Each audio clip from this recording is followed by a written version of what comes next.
Hello everyone, I am Manisha. Welcome to upward study.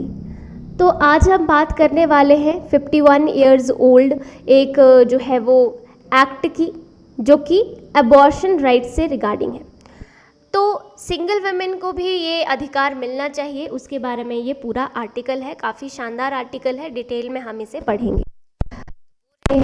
कि अभी supreme court की bench ने ये कहा कि जो है वो सिंगल वुमेन जो प्रेगनेंसीज हैं अप टू 24 वीक्स तक, यहाँ से जो भी यहाँ पर अबॉर्शन होगा उसको अलाउ नहीं किया गया था, इसको प्रोहिबिट कर दिया गया था।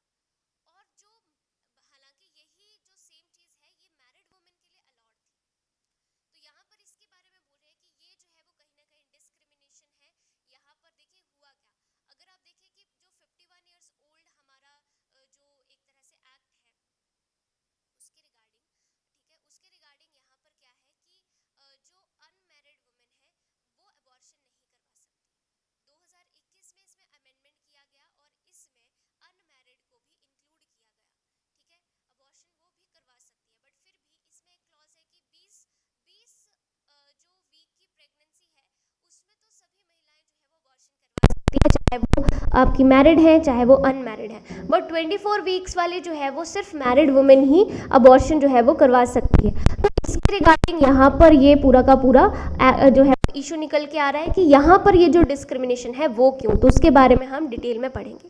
तो जस्टिस डी.वाई. चंद्रचूड़ ने क्या कहा है इसके बारे में, ये बोल रहे हैं कि the law should not decide the beneficiaries of a statute based on narrow patriarchal principle about what constitutes permissible sex. तो यहाँ पर क्या बोल रहे हैं कि एक तरह से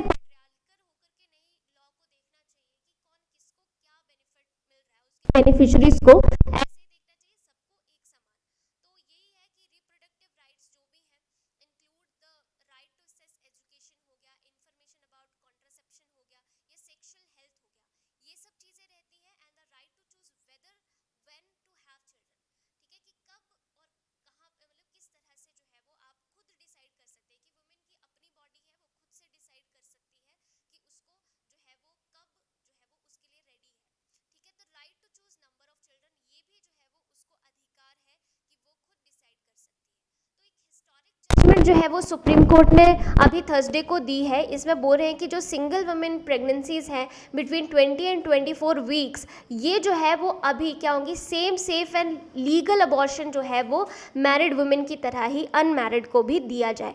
तो 3 जजेस की बेंच जिसको लीड कौन कर रहे थे, जस्टिस डी.वाई. चंद्रचूड़, इन्होंने यहाँ होल्ड इस जो ग्रिप को जो है वो कहीं ना कहीं हटा दिया है, इसको ओपन कर दिया है। तो अबॉर्शन लॉ जो यहाँ पर जो बैन किए गए थे अनमैरिड वुमेन को फॉर 24 वीक्स प्रेगनेंसी, याद रखिए 20 सप्ताह तक तो जो दोनों ही मैरिड चाहे अनमैरिड दोनों में से कोई भी अगर अबॉर्शन करवाना चाहे वो करवा सकती है।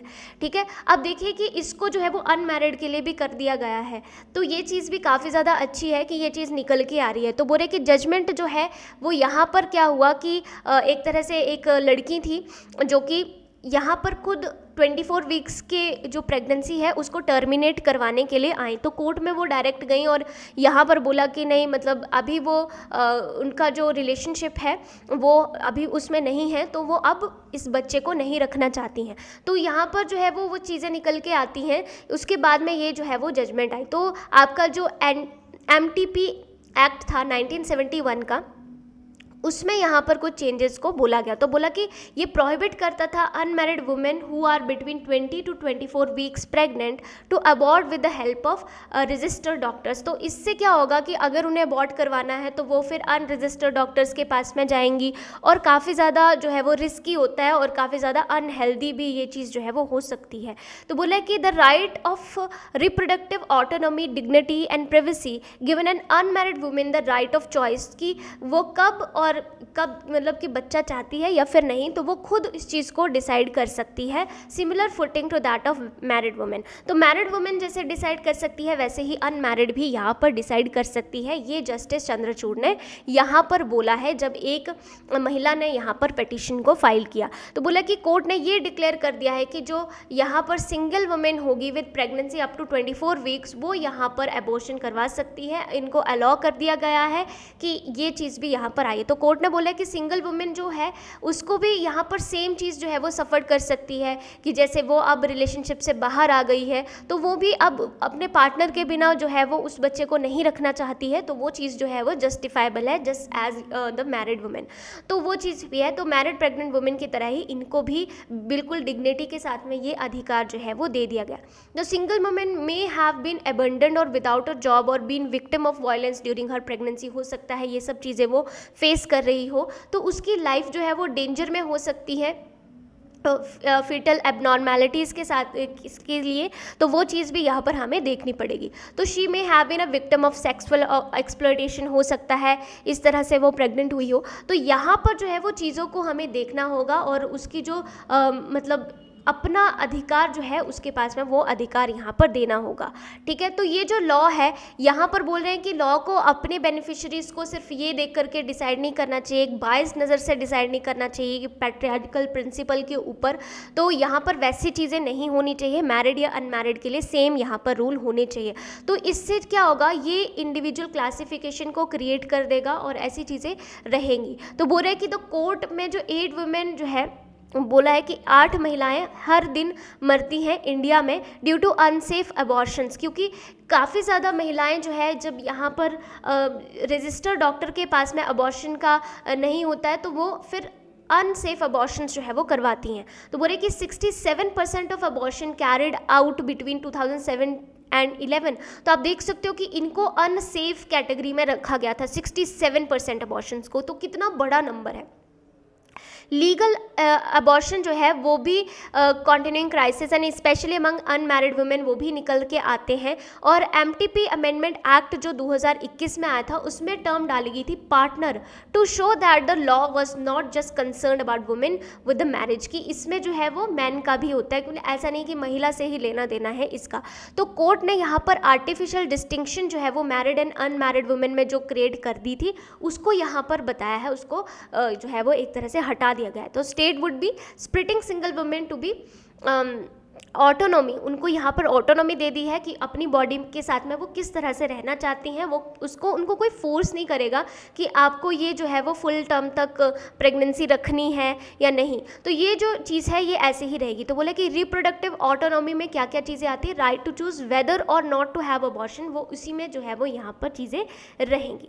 उसी के साथ में एक और आर्टिकल है कि बोला जा रहा है कि जो सेक्सुअल असॉल्ट है वाइफ के साथ में it can take the form of rape. Supreme court में ने फाइनली ये बात भी बोल दी थी कि बहुत समय से नहीं ऐसी चीज़ें चल रही थी कि इसको रेप की कैटेगरी में रखना चाहिए या नहीं रखना चाहिए।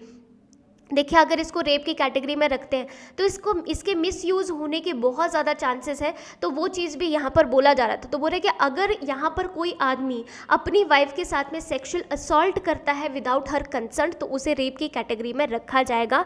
ये सुप्रीम कोर्ट ने फाइनली यहाँ पर थर्सडे में अपने वर्डिक्ट में कह दिया है। ठीक है, तो मैरिटल रेप जो है वो यहाँ पर बोला जाएगा and at present not recognise as an offence. इसको अभी एक ऑफेंस तो नहीं मानता है आईपीसी, बट ये कोर्ट ने यहाँ पर बोला है कि judgment on single women's right to abortion के साथ में ही ये चीज़ें निकल करके आई हैं। तो कोर्ट ने यहाँ पर और भी कई सारी चीज़ें बताई हैं कि किस तरह से मैरिड वुमेन जो है and like single women were expose to sexual assault, वो जो है वो फैमिली में किस तरह से सफ़र करती हैं फोर्स प्रेगनेंसीज़ को, तो वो सब चीज़ें रहती हैं। और वुमेन को जो है वो may become pregnant as result of non consensual sexual intercourse, की हो सकता है कि उसका कंसेंट ही नहीं लिया गया तो इस तरह से वो प्रेग्नेंट हो गई है। तो ऐसी चीज़ों को भी यहाँ पर कोर्ट ने इसी जजमेंट के साथ में सामने रखा। तो ये सब चीज़ें यहाँ पर निकल के आई, तो उसको बोला है कि इसको हम एक रेप की फॉर्म में ले सकते हैं, जो सेक्सुअल असॉल्ट मैरिटल रेप जो हो रहा है उसको यहाँ पर बता रहे हैं। ठीक है, तो ये चीज़ है। और एक चीज़ है कि यहाँ पर देखिए एक बात यहाँ पर एथिकली ये भी निकल के आती है कि अगर यहाँ पर कर दिया गया है अबॉर्शन को legal up to 24 week pregnancy, तो यहाँ पर जो है वो बड़े आराम से जो है वो एक तरह से, क्योंकि पैट्रियार्कल सोसाइटी है, हर किसी को बेटा चाहिए, तो उस हिसाब से जो है वो बेटियों को जो है वो पेट में ही मार देना, ये केसेस जो है वो बढ़ सकते हैं। और उसके साथ में एक और चीज़ है, जैसे कि एक डेटा सामने आया था कि जो अनाथ आश्रम होते हैं, ऑर्फनेज होते हैं, वहाँ पर जो बच्चे हैं अडॉप्ट करने वाले, उनमें अडॉप्शन के लिए ज़्यादा करके जो लड़के होते हैं, जो बॉय होते हैं, उन्हें अडॉप्ट कर लिया जाता है, जबकि जो गर्ल्स हैं दे लैग बिहाइंड, क्योंकि लड़कियों को कोई अडॉप्ट नहीं करना चाहता। तो वो सब चीज़ें भी यहाँ पर रहती हैं। तो ये जो जेंडर बायसनेस है, ये सब चीज़ें जो है वो काफ़ी ज़्यादा बढ़ सकती हैं, ठीक है।